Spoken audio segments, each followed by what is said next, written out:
That's very impressive, Crystal, because I think for most caregivers, their first line of note taking is potentially a pen and a paper pad.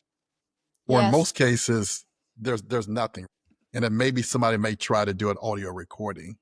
So I want to kind of hammer home this point is you download the app to your smartphone, you go into the doctor's office with your loved one, you push record, and then you stay present with your loved one and that doctor. I think that's important.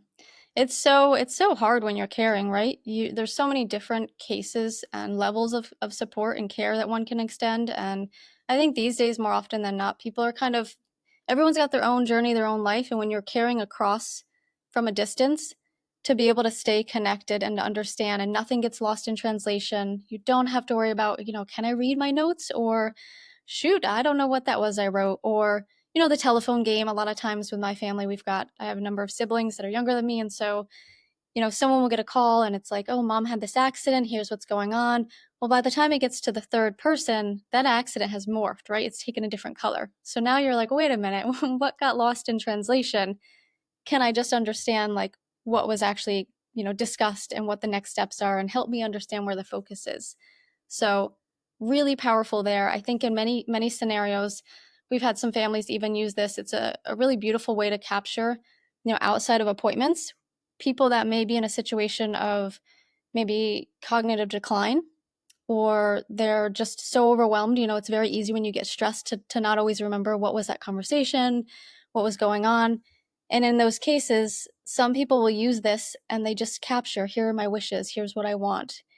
This is what's meaningful for me. And so you've got that discussion. So 2 months, 6 months from now, you're able to revisit. And so you don't have to carry the weight of making that decision.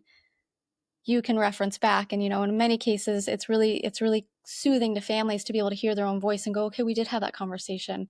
Those were my wishes. Okay, let's figure out how we can honor them.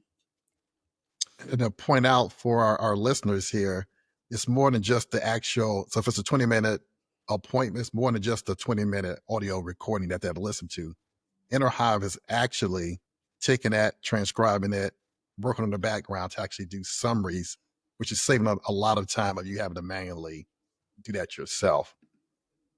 100%. And it's really great because you can interact. And so as you put these things on here, we've had a lot of families say, when we're sharing care, it's really good to know what is outstanding and needs to be done that I can step in and help with, versus what's already done. And so as you move through these, it's dynamic, it's meant to shift with you, but you can then capture, okay, what's done, what's still outstanding. So being able to put those into action and kind of task oriented items, we've gotten really good feedback from families that that's valuable because a lot of times people are like, I just need to focus on today and tomorrow, and I can't think beyond there. So help me just understand what are the critical things that need my attention. So typically from there, after a conversation, an appointment, usually what happens is people go home and the first degree of order is, okay, let's think about who's in your support network. What does that look like in terms of who, where, all the people, places, things. So as we start to visualize that, one of the first questions that comes up is, okay, well, in the case of an emergency or in the case of maybe getting family aligned or new support members, what are the critical medical information that we need to understand? And so we did this profile page. So a lot of families come in here and the first thing they fill out is, okay, let's understand the diagnoses, the allergens, the medications.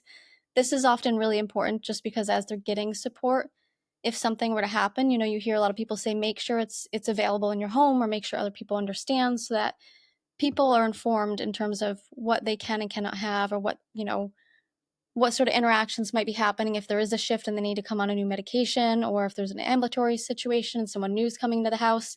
So we've made it really easy just to collect all the critical medical information here. And then families have this just at a quick glance to be able to support them.